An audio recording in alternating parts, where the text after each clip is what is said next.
الحمد لله الذي أنزل على عبده الكتاب ولم يجعل له عوجا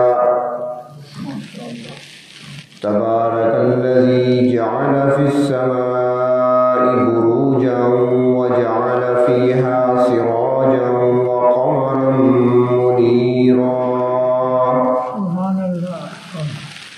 وأشهد أن لا إله إلا الله وحده لا شريك له وأشهد أن سيدنا ومولانا محمدا عبده ورسوله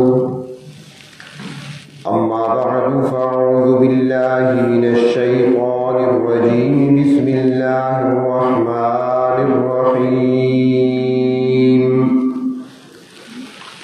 قل إن كنتم تحبون الله فاتبعوني يحببكم الله ويغفر لكم ذنوبكم صدق الله مولانا العظيم مولاي صل وسلم دائما أبدا على حبيبك خير الخلق كلهم.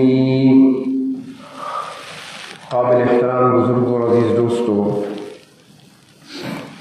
عالمی مجلس تحفظ ختم نبوت کے زیر اہتمام ماہ ربیع الاول میں مختلف مساجد میں مختلف مقامات پر سیرت طیبہ کے حوالے سے جلسے منعقد ہوتے ہیں. آج بھی اسی سلسلے کی کڑی ہے. کئی مرتبہ آپ کے اس مرکز میں، اس جامع مسجد میں حاضری کا موقع ملا ہے، تو آج کی اس مجلس میں اور آج کے اس جلسے میں زیادہ وقت آپ کا نہیں لینا. آپ کو صرف ایک خبر سنانی ہے، بس، اور کچھ نہیں. ایک خبر، اور وہ اس لیے بھی ایک کہ یہ مرکز الوحید ہے. وحید بھی ایک کو کہتے ہیں. اور ماشاءاللہ ادارے کے محتمم اور اس مسجد کے خطیب حضرت مولانا واحد بخش صاحب دامت برکاتہ، ان کے نام میں بھی لفظ واحد ہے، تو واحد کا معنی بھی ایک. تو اسی مناسبت سے جو خبر سنانی ہے وہ بھی ایک ہے. لیکن ایک خبر جو میں نے آپ کو سنانی ہے، وہ خبر کو ایک بھیجنے والا ہے اور ایک اس خبر کو وصول کر کے آگے ہم تک پہنچانے والا ہے. پہلے تو ان کا تعارف ہو جائے کہ خبر بھیجی کس نے ہے اور خبر ہم تک پہنچائی کس نے ہے. جو خبر کے بھیجنے والے ہیں، خبر کے بھیجنے والے وہ ہیں جنہوں نے آسمان و زمین کو پیدا کیا. خبر بھیجنے والے وہ ہیں جو میرے اور آپ کے مالک ہیں. خبر بھیجنے والے وہ ہیں جس کے ساتھ کوئی شریک نہیں ہے. خبر بھیجنے والے وہ ہیں جو ساری کائنات کے نظام کو خود اکیلے چلا رہے ہیں، جسے کسی کے تعاون کی ضرورت نہیں ہے. خبر بھیجنے والے وہ ہیں کہ جو نسب اور نسل سے پاک ہیں. لم یلد ولم یولد، نہ باپ ہے اس کا نہ بیٹا، اور وہ اکیلے ہیں، اس کے ساتھ کوئی برابری کرنے والا نہیں ہے. وہ ذات ہے خبر کو بھیجنے والی. اور جس ذات نے خبر کو وصول کر کے آگے پہنچایا، وہ ذات کون ہے؟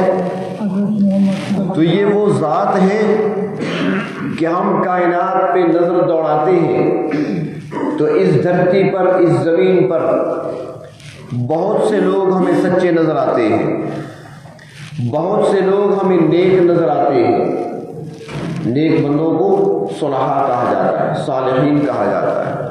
اور یا صالحین یہ وہ جماعت ہے کہ اللہ تبارک و تعالی نے بعد از مرگ ان کے لیے مہمان خانہ تیار کر رکھا ہے، ان کی میزبانی کی جائے گی، پروردگار عالم میزبان ہوں گے، وہ لوگ جن کو صالحین کہا جاتا ہے وہ مہمان ہوں گے، اور مہمانی بھی ایسی، فرمایا کہ میں نے ایسی چیزیں ان نیک بندوں کے لیے، صالحین کے لیے تیار کر رکھی ہے، فرمایا کہ ان کے بارے میں نہ کسی نے ان کو دیکھا ہے، نہ اس میں سے کسی نعمت کے بارے میں کسی نے کبھی سنا ہے، اور نہ ہی کبھی کسی کے دل و دماغ میں اس کا خیال گزرا ہے۔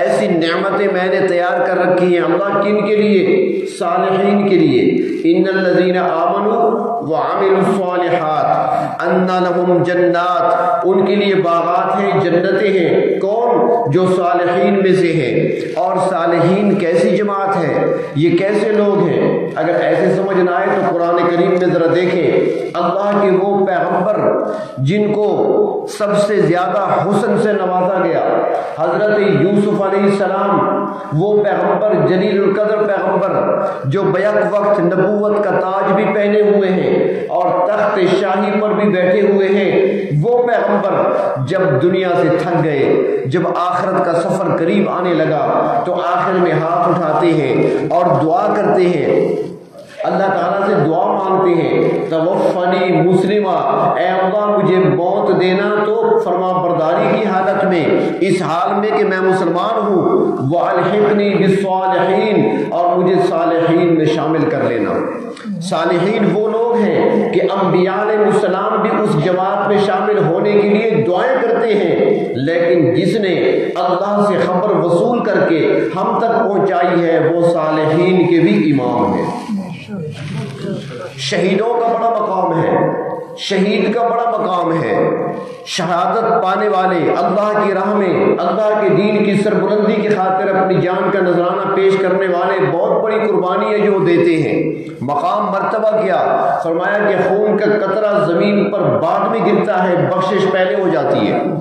شہید کے بارے میں فرمایا کہ جب جنتی جنت میں پہنچ چکے ہوں گے تو وہاں پر صالحین بھی ہوں گے، صدیقین بھی ہوں گے، انبیاء بھی ہوں گے۔ پروردگار عالم فرمائیں گے کہ تم میں سے کوئی ایسا بھی ہے جو واپس دنیا میں جانا چاہے؟ دنیا میں کیا ہے؟ یہاں پر تو کچھ ہی نہیں ہے۔ فرماتی ہیں علماء کہ جس طرح اب ہم دنیا کی زندگی میں نعمتیں کھاتے ہیں نا، اور کسی کو اگر یاد دلا دیا جائے کہ تم نے ماں کے پیٹ میں کیا، تمہاری غذا کیا ہوا کرتی تھی، ماں کے پیٹ میں تمہارا کھانا پینا کیا ہوتا تھا، اگر یاد دلا دیا جائے تو انسان کی طبیعت خراب ہونے لگتی ہے۔ وہ گندا خون میں پیتا رہا، وہی میری خوراک تھی، تو اب انسان کی طبیعت خراب ہوتی ہے کیونکہ آپ اچھے کھانے کھا رہے ہیں۔ فرمایا جب جنتی جنت کی نعمتوں کو حاصل کر لیں گے، یہ جو دنیا میں پلاؤ زردے قورمے کھاتے ہیں نا، یہ ایسے نظر آئیں گے جیسے یہاں پر ماں کے پیٹ کی خوراک اور غذا نظر آتی ہے۔ اس طرح ہمیں وہاں پر نفرت سی ہونے لگے گی، ہم کیا کھاتے رہے دنیا میں، نعمتیں تو یہ ہیں۔ تو اب ان نعمتوں کو چھوڑ کر دنیا کی طرف کون آئے؟ صدیقین بھی ہیں، صالحین بھی ہیں، انبیاء بھی ہیں۔ کوئی نہیں کہے گا کہ میں واپس دنیا کی طرف جانا چاہتا ہوں، کوئی بھی واپسی کی خواہش کوئی نہیں کرے گا۔ ایک شہید کھڑا ہو جائے گا، پروردگار عالم مجھے دوبارہ دنیا میں بھیج دے۔ اللہ فرمائیں گے ان نعمتوں کو چھوڑ کر دنیا میں جانا چاہتے ہو، وہاں کیا ہے؟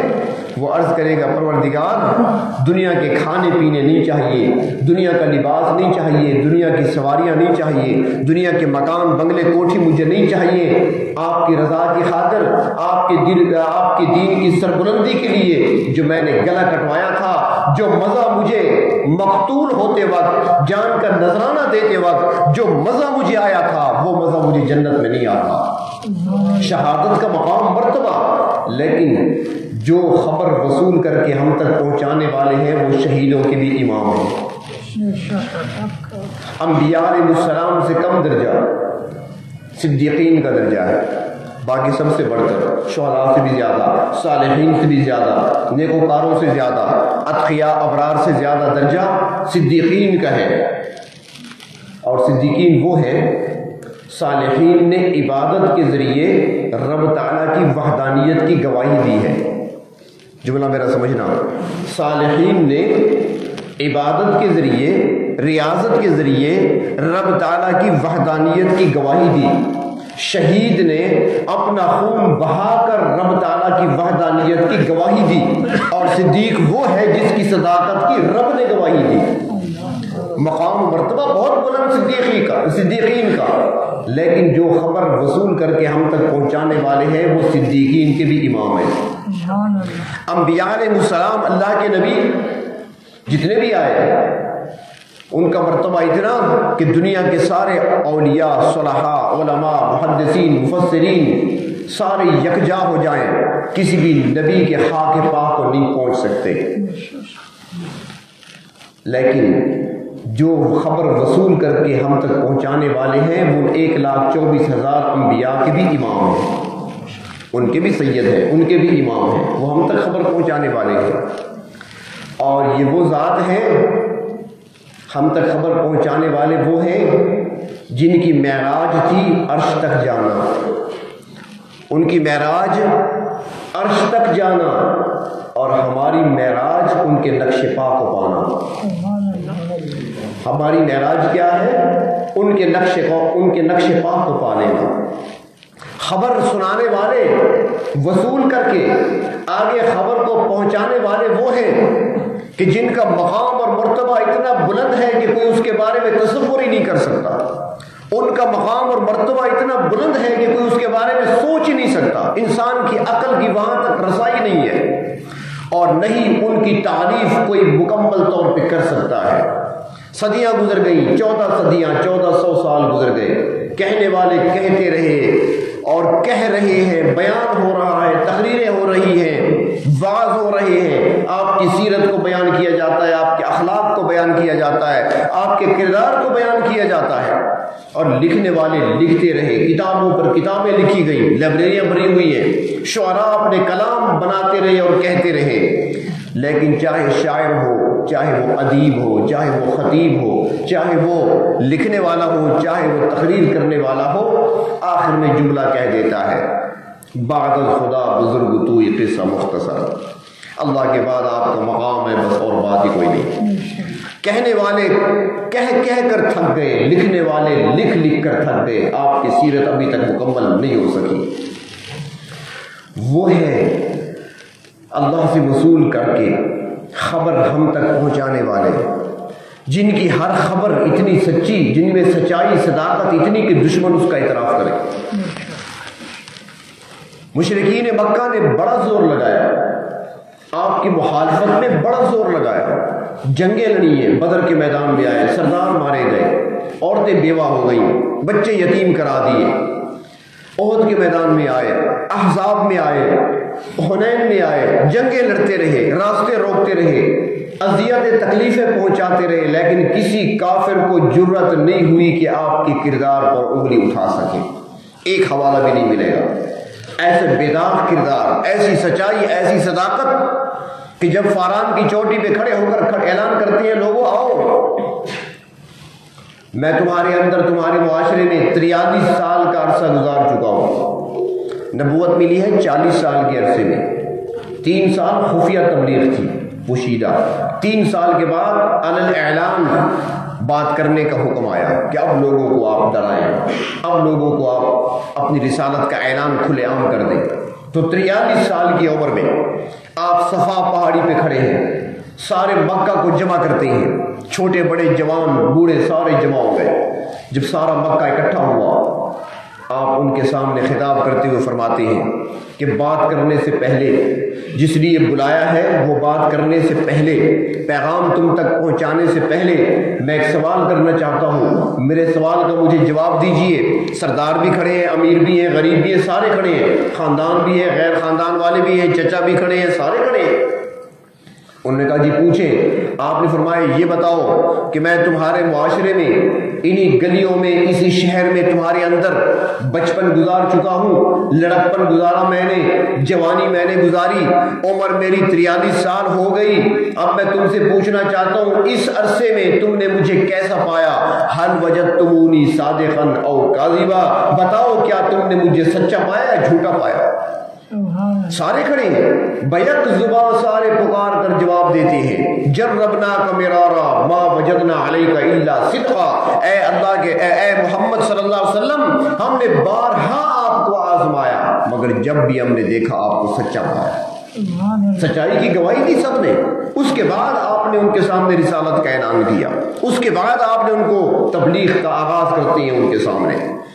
تو پیغام خبر اللہ سے وصول کر کے ہم تک پہنچانے والے وہ ہیں جن کی خبر اتنی پکی۔ مسجد نبی میں بیٹھے ہیں، اچانک آپ نے آواز دی، علی کہاں ہو؟ حاضر ہو گئے، جی حاضر ہوں میں۔ زبیر تم کہاں ہو؟ حضرت زبیر بھی آ گئے۔ فرمایا جلدی کرو، سواریوں پہ سوار ہو جاؤ، جو راستہ مکہ کی طرف جاتا ہے اسی راستے پہ چلے جاؤ، اور اسی راستے پر ایک باغ آئے گا، اس باغ میں ایک عورت ملے گی، اس عورت کے پاس خط ہے، وہ لے کر آئے۔ حضرت علی المرتضیٰ، حضرت زبیر سواریوں پر سوار ہوئے، سواریوں کو دوڑایا، مکے کی شاہراہ پہ آئے، چلتے ہوئے راستے میں اس مقام پہ پہنچے، عورت مل گئی، سیدھا اس کے پاس گئے، اس سے کہا کہ خط نکالو۔ اس نے کہا جی میرے پاس تو کوئی خط نہیں ہے۔ اس نے کہا نہیں تمہارے پاس خط ہے۔ سامان کی تلاشی لی گئی، خط نہیں ملا۔ اس نے کہا دیکھو نہیں ہے خط۔ حضرت علی فرماتے ہیں اس عورت سے مخاطب ہو کر کہ دیکھو خبر دینے والے جھوٹے نہیں ہو سکتے، ہمیں جس نے بھیجا ہے وہ جھوٹے نہیں ہو سکتے، تو جھوٹی ہے۔ خط تمہارے پاس ہے، گو کہ ہمیں نظر نہیں آ رہا، ہمیں نہیں مل رہا، خط تمہارے پاس ہے، خود نکال دے ورنہ تیرے کپڑے اتار دیں گے، ہم ننگا کریں گے تجھے، خط وصول کریں گے۔ اور سمجھ گئی، علی مرتضیٰ کی آنکھوں میں سرخی دیکھی، سمجھ گئی شیر خدا کھڑا ہے سامنے۔ عورت نے اپنے بالوں کے اندر پیچھے خط چھپایا ہوا تھا، وہاں سے نکال کر دے دیا یہ لو خط۔ خبر دینے والے، خبر وصول کر کے ہم تک پہنچانے والے وہ سچے ہیں جن کی خبر کبھی غلط نہیں ہوئی۔ حدیث شریف میں آتا ہے غزوہ بدر ہو چکا تھا، غزوہ بدر کے بعد جس میں 70 کفار مارے گئے، بڑے بڑے سردار ان کے مارے گئے، اور 70 ان کے قیدی ہو گئے، گرفتار ہو کر پہنچ گئے مدینہ منورہ۔ تو اس موقع پر جب مکہ میں صف ماتم بچھی ہوئی تھی، ہر گھر میں 70 بندے مارے گئے تھے، 70 قیدی تھے، ہر گھر میں کوئی نہ کوئی مارا گیا، ہر خاندان میں سے کوئی نہ کوئی مارا گیا تھا، چاہے وہ ابو جہل تھا، چاہے عتبہ تھا، چاہے شیبہ تھا، ان کے گھروں میں صف ماتم تھی۔ تو ایک سردار تھا، امیر مالدار شخص تھا مکے کا، جس کا نام ہے صفوان بن امیہ۔ وہ بیٹھا ہوا ہے اپنی جگہ پر، اپنی چوک جو بنی ہوئی تھی، کمرہ تھا، کہ اس نے دیکھا کہ عمیر آ رہا ہے۔ عمیر بھی مکہ میں رہنے والا، وہ بھی مشرک تھا، سر جھکا ہوا، آہستہ قدموں سے نڈھال سا چلتا ہوا صفوان کے پاس آ گیا۔ صفوان نے اس کی طرف دیکھا اور کہا کہ عمیر کیا ہوا؟ آج تمہاری بڑی بری حالت ہے، پہلے ایسے تو نہیں تھے تم، آج تو ایسے لگتا ہے جیسے کوئی 80 سال 100 سال کا بوڑھا چل رہا ہو، تم سے چلا نہیں جا رہا، بڑی مشکل سے چل کے آ رہے ہو، کیا ہوا؟ عمیر نے کہا صفوان کیا بتاؤ، ہمارے پاس بچہ ہی کیا ہے، ناک تو ہماری کٹ گئی، عزتیں ہماری خاک میں مل گئی، آج تک مکہ والوں پر کسی کو تلوار اٹھانے کی جرت نہیں ہوئی تھی، آج ہمارے ہر گھر میں صف ماتم بچھی ہے۔ ابو جہل جیسا سردار مارا گیا، عتبہ جیسا شخص مارا گیا، شیبہ جیسا شخص مارا گیا، بڑے بڑے ہمارے لوگ مارے گئے، جو باقی بچے وہ سارے قیدی ہیں، اور جو مارنے والے ہیں اور قیدی بنانے والے ہیں وہ خالی ہاتھ آئے تھے، ان کے پاس صرف 6 یا 7 تلواریں تھیں بس، اور 6-7 تلواروں سے 1000 بندوں کا مقابلہ کیا اور سب کو شکست بھی دے دی۔ 7 تلواروں سے 70 بندے قتل کیے، 7 تلواروں سے 70 کو قیدی بنا دیا۔ ہمارے لیے کتنی ذلت اور رسوائی کی بات ہے، میرا اندر کھول رہا ہے، لیکن اے کاش کہ مجھے بچوں کی فکر نہ ہوتی کہ میرے بچوں کا میرے بعد کیا بنے گا، تو میں ضرور انتقام لیتا۔ صفوان نے جب دیکھا نا تو اندر سے تو وہ بھی کفر تھا، اس کے اندر بھی وہ کہنے لگا عمیر بچوں کی فکر ہے تو بچوں کا ذمہ میں لے لیتا ہوں، جب تک زندہ ہوں تمہارے بچے میرے ذمے، ان کا کھانا پینا لباس، بڑے ہو گئے ان کی شادیاں، سب کچھ میں کروں گا، میں موجود ہوں، سب کچھ میرے ذمے کر دیں، آپ کے گھر سارا راشن میں پہنچایا کروں گا، بچوں کی تربیت کا خیال رکھوں گا، بچوں کی میں حفاظت بھی کروں گا، آپ کے گھر بار کی حفاظت بھی کروں گا۔ اگر تم انتقام لینا چاہتے ہو تو لے لو انتقام، بچوں کی فکر نہ کرو، گھر کی فکر نہ کرو۔ عمیر نے کہا وعدہ رہا؟ اس نے کہا بالکل وعدہ۔ اس نے کہا اگر تم وعدہ کرتے ہو تو میں صبح روانہ ہوتا ہوں، معاذ اللہ محمد عربی صلی اللہ علیہ وسلم کو جا کر میں قتل کروں گا۔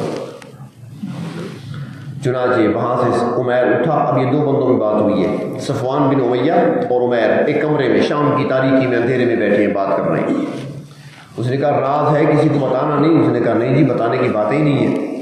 وہ اٹھا، رات اس نے اپنی تلوار کو تیز کیا، دھار لگائی، اس کے بعد تلوار کو زہر میں بجھایا، اور زہر میں بجھانے کے بعد صبح سویرے وہ چل پڑا اس راستے پر جو 440 کلومیٹر کا راستہ ہے مدینہ منورہ تک، اس راستے پر چل پڑا مدینے کی طرف، سفر شروع کر دیا۔ مدینہ منورہ پہنچا، اب غصہ اندر انتقامی جذبہ ہے، غصہ ہے، تلوار ہاتھ میں ہے، جا رہا ہے سیدھا مسجد نبوی کی طرف۔ مسجد نبوی کے قریب پہنچا تو اس کی نظر پڑ گئی جس کا نام سن کر کافر اپنے بچوں کو ڈرایا کرتے تھے۔ اس کی نظر پڑ گئی، وہ جس راستے پر چلتا ہے شیطان بھی راستہ چھوڑ دیتا ہے۔ اس کی نظر پڑ گئی جو مراد پیغمبر تھا، اس کی نظر پڑ گئی جو زمین پر بولتا ہے تو عرش سے قرآن بن کر نازل ہوتا ہے، وہ فاروق اعظم۔ اس کی نظر پڑ گئی کہ عمیر آیا ہے، تلوار ہاتھ میں، مسجد میں جا رہا ہے، پیچھے سے آیا اور گردن سے پکڑ لیا، قابو کر لیا، اور پکڑ کر سیدھا اسے لے آئے، اللہ کے رسول کے سامنے کھڑا کر دیا۔ یا رسول اللہ، یہ تلوار ہاتھ میں ننگی لیے ہوئے مسجد میں داخل ہو رہا تھا، ارادے مجھے خطرناک لگتے ہیں، آپ خود پوچھیں کس ارادے سے آیا ہے۔ اللہ کے رسول نے پوچھا عمیر کیسے آنا ہوا، یہاں کیسے آ گئے؟ اس نے کہا جی آپ کو پتہ ہے کہ میرا بیٹا قیدیوں میں ہے، قید ہے آپ کے پاس، میں اس کی خیریت پوچھنے آیا ہوں، اس کو چھڑانے کے لیے آیا ہوں۔ آپ مسکرائے، فرمایا اسی لیے آئے ہو؟ اس نے کہا جی۔ کوئی اور کام تو نہیں ہے؟ اس نے کہا نہیں۔ اب وہ یہ سمجھ رہا تھا کہ میں بات کر رہا ہوں کس سے؟ عبداللہ کے یتیم سے، میں بات کر رہا ہوں ابو طالب کے بھتیجے سے، میں بات کر رہا ہوں عبد المطلب کے پوتے سے۔ وہ یہ سمجھ رہا تھا کہ میں بات کر رہا ہوں ابو بکر و عمر کے داماد سے، وہ سوچ رہا تھا میں بات کر رہا ہوں علی المرتضیٰ اور عثمان غنی کے سسر سے، وہ سوچ رہا تھا کہ میں بات کر رہا ہوں اس مسجد کے امام سے، وہ سوچ رہا تھا کہ میں بات کر رہا ہوں زینب، رقیہ، ام کلثوم اور فاطمہ کے ابو سے۔ اسے یہ خبر نہ تھی میں جسے بات کر رہا ہوں وہ محمد الرسول اللہ ہے، وہ خبر دینے والا ہے جس خبر میں غلطی نہیں ہو سکتی، یہ وہ خبر لے کر وصول کر کے ہم تک پہنچانے والی ہے جس میں غلطی کا امکان نہیں ہوتا۔ آپ نے مسکرا کر پوچھا عمیر جھوٹ تو نہیں بول رہا؟ اس نے کہا نہیں، پکا ہو گیا اپنے جھوٹ پر، حالانکہ سارا جھوٹ بولا تھا اس نے۔ اللہ کے رسول نے مسکراتے ہوئے فرمایا اچھا عمیر بیٹے کو چھڑانے آئے ہو، یہ بتاؤ کہ 4 دن پہلے صفوان کی بیٹھک میں بند کمرے میں اندھیرے میں تم نے اور صفوان نے جو میرے قتل کی سازش تیار کی تھی وہ کیا تھا؟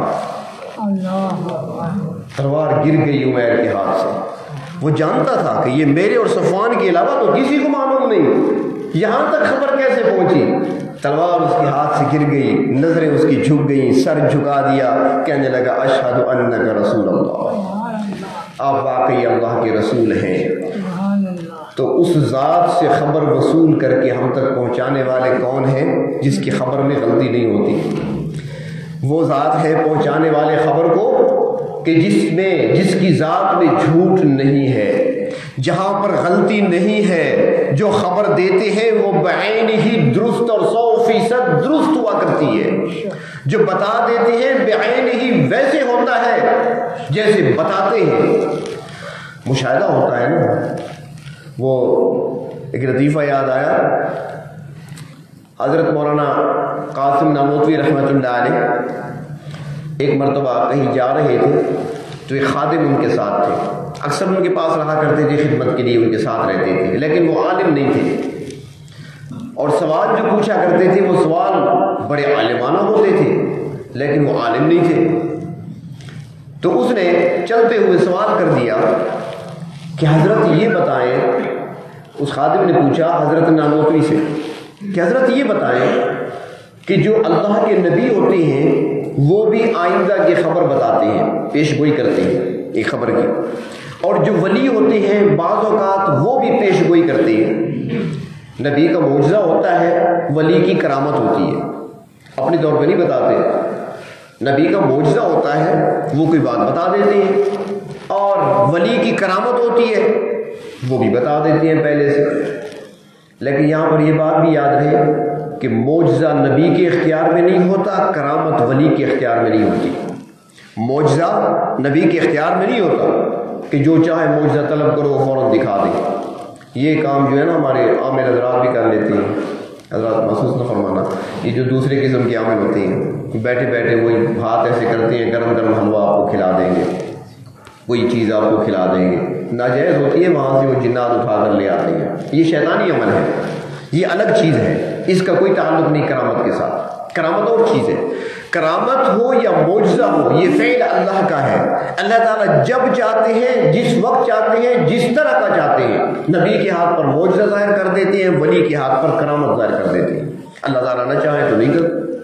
حضرت عمر فاروق رضی اللہ تعالیٰ عنہ ممبر پہ کھڑے ہیں، خطبہ جمعہ ارشاد فرما رہے ہیں۔ جمعے کا خطبہ ارشاد فرماتے ہوئے اچانک ایسے سامنے دیکھا، فرمایا یا ساریہ الجبل۔ لوگ بیٹھے ہیں کہ یہ کیا کہہ رہے ہیں، خطبے کے درمیان میں ایسے بول لیے، اس کے بعد پھر آگے خطبہ پڑھنا شروع کر دیا۔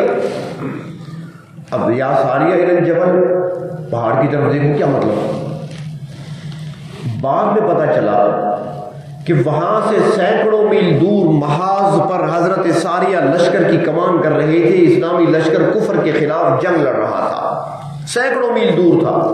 اور اس موقع پر جہاں پر حضرت ساریہ لشکر لے کر کھڑے تھے کفر کے سامنے، ان کے پیچھے پہاڑی تھی، اور دشمن کا ایک دستہ پیچھے پہاڑی سے گھوم کر اوپر سے حملہ کرنا چاہتا تھا، وہ پیچھے سے گھوم کر آ گئے تھے۔ اللہ تعالیٰ نے حضرت فاروق اعظم کو یہاں پر منظر دکھا دیا، انہوں نے یہاں سے آواز لگائی، ہوا کو حکم ملا کہ آواز پہنچاؤ، ہوا نے آواز پہنچائی، ساریہ کے کانوں میں آواز پہنچ گئی فاروق اعظم کی، اس نے فوراً ساتھیوں سے کہا دستہ پیچھے بھیجو، پیچھے دستہ بھیجا اور دشمن کو پیچھے سے پکڑ لیا، سینکڑوں میل دور تھے۔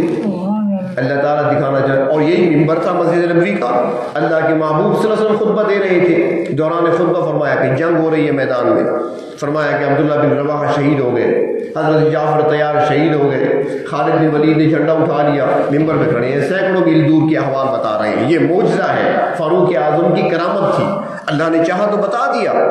وہی فاروق اعظم ہے، وہی مسجد ہے، مصلی پہ کھڑے نماز پڑھا رہے ہیں، ان کے پیچھے صف میں، پہلی صف میں ان کے پیچھے ان کا قاتل چھپا ہوا کھڑا ہے، پتہ نہیں چلا، جب نیت کر لی تو اس نے حملہ کر دیا خنجر سے، شہید ہو گئے، زخمی ہوئے بعد میں شہادت پائی۔ تو بتانا چاہے اللہ تعالیٰ جس وقت چاہے جتنا چاہے بتا دیتے ہیں، نہ بتائیں اللہ تعالیٰ تو نہیں بتاتے۔ تو نبی کا معجزہ ہو یا ولی کی کرامت، اختیار اللہ کا ہوتا ہے، نہ ولی کا اپنے اختیار میں کرامت ہے، نہ نبی کے اختیار میں معجزہ ہے۔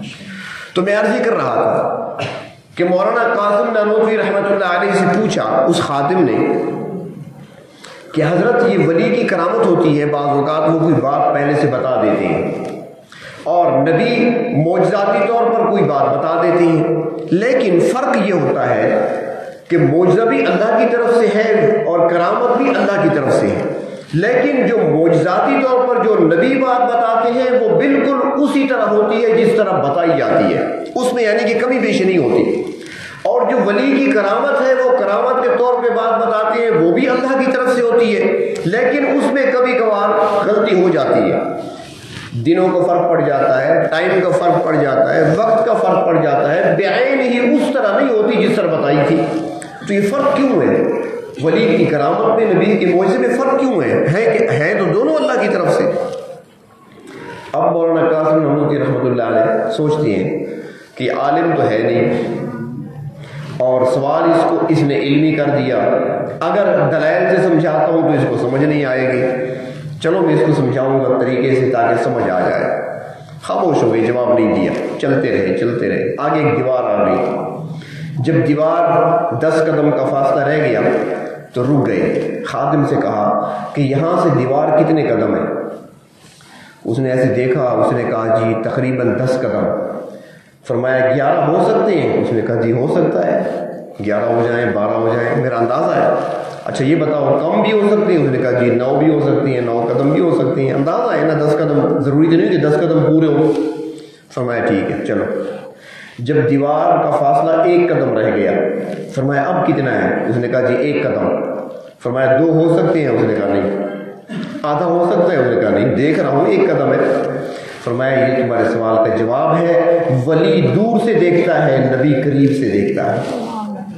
ولایت دور کی چیز ہے, نبوت قریب کی چیز ہے. ولی کا مشاہدہ دور سے ہوتا ہے, کمی بیشی ہو جاتی ہے. نبی کا مشاہدہ قریب کا ہوتا ہے, کمی بیشی کا امکان نہیں رہتا. تو باہر تو میں عرض کر رہا تھا کہ خبر وصول کر کے ہم تک خبر پہنچانے والے کون؟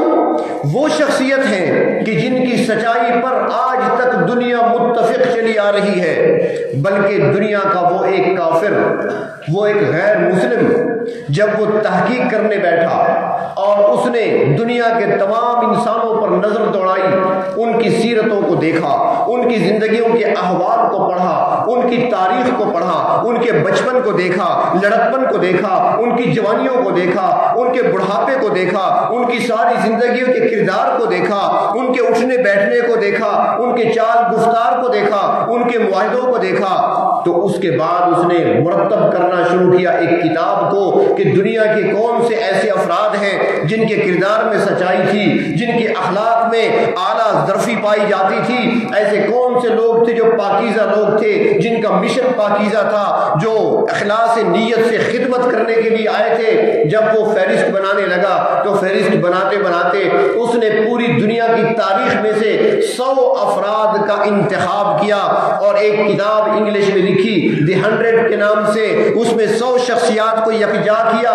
غیر مسلم تھا, مسلمان نہیں تھا, لیکن جب اس نے دیکھا کہ پوری تاریخ انسانی کے اندر کوئی ذات کے کسی ذات کے اندر سب سے زیادہ سچائی نظر آئی ہے, کسی ذات کے اندر سب سے بڑھ کر صداقت نظر آئی ہے, کسی کا کردار سب سے بڑھ کر اعلیٰ نظر آیا ہے, پاکیزہ نظر آیا ہے, اور کسی کے دل کے اندر انسانیت کا سب سے بڑھ کر اگر درد ملا ہے تو وہ ایک ہی شخصیت ہے کائنات کی, جس کا نام ہی ہے محمد صلی اللہ علیہ وسلم. اس کافر نے, اس غیر مسلم نے 100 افراد کو یکجا کرنے کے بعد اپنی اس فہرست اور کتاب میں سب سے پہلا جو نام دیا ہے وہ محمد عربی صلی اللہ علیہ وسلم کا نام دیا ہے.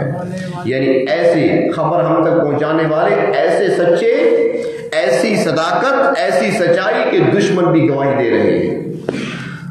اب سنا دوں وہ خبر, سنانی تو ایک ہی خبر ہے, یہ تو میں شروع میں بتا رہا تھا تاکہ ذرا خبر کی اہمیت واضح ہو جائے.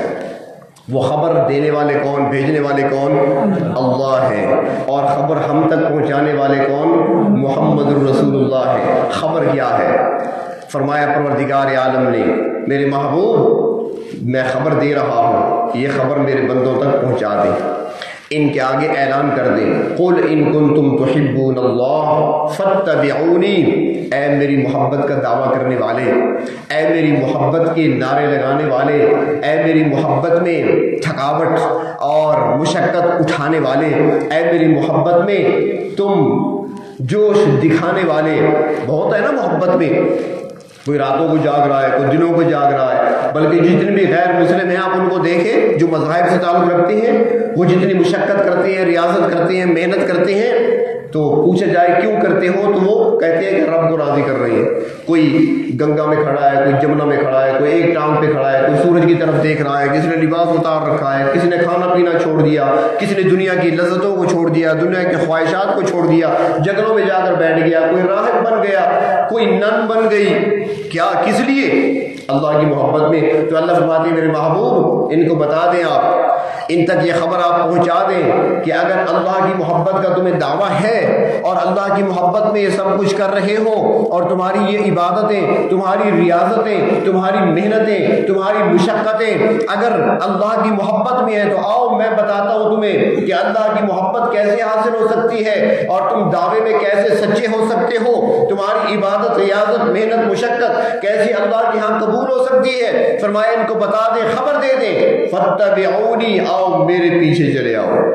میرے پیچھے چلے آؤ. میں نے پہلے ایک جملہ کہا تھا، یاد ہے نا؟ وہی یہاں پر دہراتا ہوں کہ آپ صلی اللہ علیہ وسلم کی معراج عرش تک جانا ہے اور ہماری معراج آپ کے نقش پاک کو پانا ہے.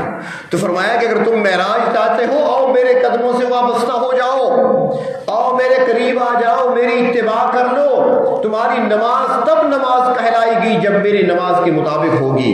تمہارا روزہ تب روزہ کہلائے گا جب اس طرح روزہ رکھو گے جس طرح میں نے رکھا ہے. تمہاری عبادت تب عبادت کہلائے گی جب ایسی عبادت ہوگی جس طرح میں نے کی ہے. تب تمہارا کوئی عمل اللہ کی بارگاہ میں قبول ہوگا جب وہ عمل میرے طریقے کے مطابق ہوگا. اگر میرے طریقے سے ہٹ کر ہے، نماز ہٹ کر ہے تو وہ بھی رد ہے. اگر روزہ اس طریقے سے ہٹ کر ہے تو وہ بھی قبول نہیں کیا جائے گا. تمہاری کوئی بھی عبادت میرے طریقے سے ہٹ کر ہوگی تو اللہ کی بارگاہ میں وہ قابل قبول نہیں ہوگی. پیغام کس نے دیا؟ اللہ نے بھیجا. پیغام وصول کر کے ہم تک کس نے پہنچایا؟ اس ہستی نے پہنچایا. اس ہستی نے پیغام ہم تک پہنچایا کہ جن کے صدقے نبیوں کو نبوت ملی ہے. پیغام ہم تک پہنچانے والے عام شخص نہیں، عام انسان نہیں ہے. پیغام اللہ سے وصول کر کے ہم تک پہنچانے والے وہ ہیں کہ جن کی برکت سے رسولوں کو رسالت ملی ہے، جن کی برکت سے موسیٰ کو تورات ملی ہے، جن کی برکت سے ابراہیم خلیل بنے ہیں، جن کی برکت سے یوسف کو حسن ملا ہے، جن کی برکت سے داؤد کو زبور ملی ہے، جن کی برکت سے عیسیٰ کو انجیل ملی ہے. بلکہ میں یوں کہوں گا کہ جن کی برکت سے ستاروں کو چمک ملی ہے، جن کی برکت سے سورج کو روشنی ملی ہے، جن کی برکت سے چاند کو چاندنی ملی ہے، جن کی برکت سے زمین کو پھیلاؤ ملا ہے، جن کی برکت سے آسمانوں کو بلندی ملی ہے، جن کی برکت سے مجھے اور آپ کو زندگی ملی ہے. اگر وہ نہ ہوتے تو کچھ بھی نہ ہوتا، اگر وہ نہ ہوتے تو کائنات بھی نہ ہوتی. رب تعالیٰ نے آپ کو پیدا کرنے کا ارادہ کیا تو اس کے بعد اللہ نے کائنات کو بنایا ہے. وہ ذات ہے پیغام وصول کر کے پروردگار عالم سے ہم تک پہنچانے والے، وہ سچے ہیں. اور جب انہی کے نقش پا سے وابستہ کوئی ہو گیا تو پھر اللہ تعالیٰ فرماتے ہیں میں قدردانی اتنی کرتا ہوں، میں قدردانی اتنی کرتا ہوں کہ جو میرے نبی کے نقش قدم پہ چلتا ہے، جو میرے نبی کے دامن کو تھام لیتا ہے، جو میرے نبی کی سیرت کو اپنا لیتا ہے، فرمایا یحببکم اللہ، اللہ تعالیٰ اس سے محبت کرنے لگ جاتے ہیں، اللہ تعالیٰ اسے اپنا پیارا بنا لیتے ہیں. اللہ ہم تو خطا کار ہیں، ہم سے تو غلطیاں بھی ہوتی ہیں، ہم سے گناہ بھی ہوتے ہیں، ہم سے خطائیں بھی ہوتی ہیں، ہم بھول بھی جاتے ہیں. پروردگار عالم فرماتے ہیں میرے محبوب کی اتباع کرو گے نا تو میں تم سے محبت کروں گا. وَيَغْفِرْ لَكُمْ ذُنُوبَكُمْ، تمہاری خطاؤں کو معاف کر دوں گا، تمہاری غلطیوں کو معاف کر دوں گا. یہ اتباع کے اندر کیا ہے؟ سورت کو اپنانا، سیرت کو اپنانا. اس کے اندر اتنی برکت ہے. علماء نے لکھا ہے، مفسرین حضرات لکھتے ہیں کہ حضرت موسیٰ علیہ السلام جب نبوت کا تاج پہن کر عصا اور ید بیضاء کا معجزہ لے کر جب فرعون کے دربار میں پہنچے تھے اور فرعون کو جب معجزے دکھائے تو فرعون نے کہا کہ یہ تو جادو ہے. اور پھر اس نے کیا کیا؟ اس نے جادوگروں کو جمع کر لیا، ملک بھر کے جادوگر. اور ایک دو جادوگر نہیں تھے، ہزاروں میں تھے. کسی نے 40,000 لکھا ہے، کسی نے 70,000 لکھا ہے، کسی نے 3,000، کسی نے 30,000، ہزاروں کی تعداد میں. ایک میدان میں سارے جادوگر کھڑے ہیں اور سامنے مقابلے پر اکیلے حضرت موسیٰ کھڑے ہیں. ان کے پاس جادو، ان کے پاس معجزہ، لیکن معجزے کا مقابلہ کہاں کر سکتے ہو؟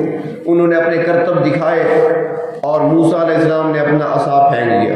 اللہ کا حکم ہے القِ، ڈال دے اسے. کیوں ہاتھ میں پکڑ رکھا ہے؟ ڈالا، اژدہا بن گیا، سانپ بن گیا. اب ہزاروں رسیوں لاٹھیوں کو اس نے نگل لیا. قرآن پاک میں تفصیل آتی ہے. تو اس عصا نے، موسیٰ علیہ السلام کے عصا نے جو سانپ بن گیا تھا، سارے سانپوں کو اندازہ لگائیں 30,000، 40,000 یا 70,000 رسیاں اور لاٹھیاں سب کو نگل لیا. جب سب کو نگل لیا نا تو اللہ تعالیٰ نے فرمایا کہ موسیٰ ڈرو نہیں، اب پکڑ لو اسے. حضرت موسیٰ علیہ السلام نے پکڑ لیا. جادوگر حیران ہے کہ عصا جو ہے اتنی ساری رسیاں لاٹھیاں ساری نگل گیا.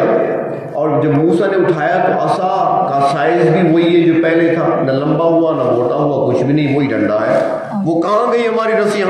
وہ سمجھ گئے کہ یہ معجزہ ہے. سارے کے سارے جادوگر سجدے میں گر گئے. آمنا برب موسیٰ و ہارون، ایمان لے آئے موسیٰ و ہارون کے رب پر۔ فرعون کو غصہ آیا، اس نے کہا یہ مقابلہ تو میں نے کرایا تھا اور ان کو دعوت میں نے دی تھی، جادوگر میرے حکم پر آئے تھے، یہاں پر جمع ہوئے تھے، اور جیت جاتے تو ان کو انعام بھی میں دیتا، لیکن انہوں نے میری اجازت کے بغیر دین موسیٰ قبول کر لیا، مجھ سے پوچھے بغیر۔ تو اس نے جادوگروں سے مخاطب ہو کر کہا کہ واپس پلٹ آؤ، باپ دادا کے دین کی طرف واپس پلٹ آؤ، موسیٰ کا دامن چھوڑ دو، یہ کلمہ پڑھنا چھوڑ دو، اگر ایسا نہیں کرو گے تو وہ کہنے لگا میں تمہیں سزا دوں گا، اور سزا کیا ہوگی؟ تمہارے ہاتھ پاؤں الٹے، دایاں ہاتھ بایاں پاؤں، بایاں ہاتھ دایاں پاؤں میں کاٹ ڈالوں گا، اور اس کے بعد پھر ایسے نہیں کہ لولا لنگڑا چھوڑ دوں گا، فرمایا کہ اصلبنکم فی جذوع النخل، اور تمہیں کھجور کے تنوں پر کے ساتھ سولی پر لٹکا دوں گا، سزائے موت دوں گا تمہیں۔ اب وہ جادوگر سمجھتے تھے کہ فرعون جو کہہ رہا ہے وہ کر سکتا ہے، بادشاہ ہے، طاقت ہے، قوت ہے اس کے پاس، فوج اس کی، پولیس اس کی، محکمے سارے اس کے پاس ہیں، طاقت بھی رکھتا ہے، اس سے کوئی پوچھنے والا نہیں ہے، اور وہ اپنے آپ کو خدا بھی سمجھتا ہے، اتنی بڑی طاقت قوت والا بادشاہ ہے، وہ جب کہہ رہا ہے وہ کر بھی سکتا ہے، ہمیں سزائے موت دے سکتا ہے، ہاتھ پاؤں کاٹ سکتا ہے، لیکن اس کے باوجود وہ فرعون کی آنکھوں میں آنکھیں ڈال کر کہتی ہیں فَقْضِ مَا أَنْتَ قَاضٍ، جو کر سکتا ہے کر لے، ہم دین موسیٰ کو نہیں چھوڑ سکتے۔ یہاں پر علماء نے ایک نکتہ لکھا ہے، فرماتے ہیں کہ ابھی ایمان لائے ہیں، ابھی تو موسیٰ علیہ السلام نے ان کو دین کے مسائل نہیں بتائے، نہ ان کو نماز پڑھائی ہے، نہ ان کو روزہ رکھوایا ہے، نہ ان کو کوئی دین کا مسئلہ بتایا ہے، نہ ان کو توحید سمجھائی ہے، ابھی تفصیلی باتیں نہیں ہوئی، ابھی ایمان لائے، تو ایسا پختہ ایمان کیسے ان کو مل گیا کہ فرعون جیسے جابر کی آنکھوں میں آنکھیں ڈال کر کہتے ہیں جو کر سکتا ہے کر لے، ایسا ایمان کیسے ملا؟ تو فرماتے ہیں کہ ایسا مضبوط ایمان اللہ تبارک و تعالیٰ نے عطا فرمایا جادوگروں کو، اس کی وجہ تھی، اور وہ وجہ کیا تھی کہ جب جادوگر مقابلے کے لیے آ رہے تھے تو انہوں نے فرعون سے کہا کہ اے فرعون مقابلہ ہوگا موسیٰ سے، لہٰذا ہمارے لیے بھی لباس ویسے تیار کرا لے جیسا لباس موسیٰ کا ہے۔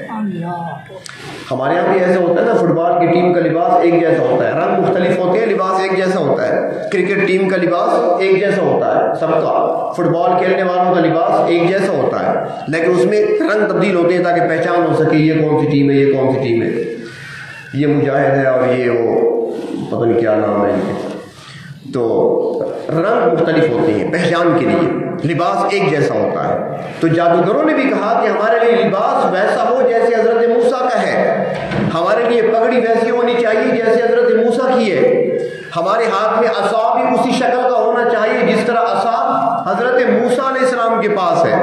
تو فرعون نے اسی طرح کے لباس بنوائے، اسی طرح کی پگڑیاں دی، اسی طرح کے عصا دیے، یہ ظاہری شکل و صورت تھے۔ تو جادوگر ظاہری شکل و صورت حضرت موسیٰ علیہ السلام کی بنا کر مقابلے میں آئے۔ تو فرماتے ہیں کہ اللہ کو اپنے نبی اتنے پیارے ہیں اور اپنے نبیوں کی صورتیں اتنی پیاری ہیں کہ جادوگروں نے صرف مقابلے کے لیے عارضی طور پر اللہ کے نبی کی صورت کو اپنایا تھا، تو اللہ نے ان کو ایسا پختہ ایمان عطا کر دیا کہ وہ فرعون کی آنکھوں میں آنکھیں ڈال کر کہتے ہیں فرعون جو کر سکتا ہے کر لے، ہم دین موسوی کو نہیں چھوڑ سکتے۔ تو جب ایک تھوڑی دیر کے لیے انہوں نے لباس اختیار کیا اللہ کے نبی کا، اللہ کو اتنا پسند آیا کہ اللہ نے ایسا پختہ ایمان عطا کر دیا، اتنی بڑی دولت عطا کر دی، تو پھر کیا خیال ہے جو ساری زندگی اللہ کے محبوب صلی اللہ علیہ وسلم کی صورت اور سیرت کو اختیار کرے گا، اللہ تعالیٰ کتنے خوش ہوتے ہیں، اللہ تعالیٰ کتنا نوازیں گے، کتنا انعام اللہ تبارک و تعالیٰ عطا فرمائیں گے اس پر کہ جو بندہ صورت کو اپنائے گا، جو بندہ آپ صلی اللہ علیہ وسلم کی سیرت کو اپنائے گا۔ وہ تو حضرت موسیٰ تھے، کلیم اللہ تھے، اور یہ تو محمد ہیں جو محبوب ہیں اللہ کے صلی اللہ علیہ وسلم۔ آپ کی تو ہر ادا اللہ کو پسند ہے، ہر ادا اللہ کو پسند اور پیاری ہے، جو آپ صلی اللہ علیہ وسلم کی اداؤں کو اپنائے گا وہ اللہ تعالیٰ کی نظروں میں پسندیدہ اور پیارا۔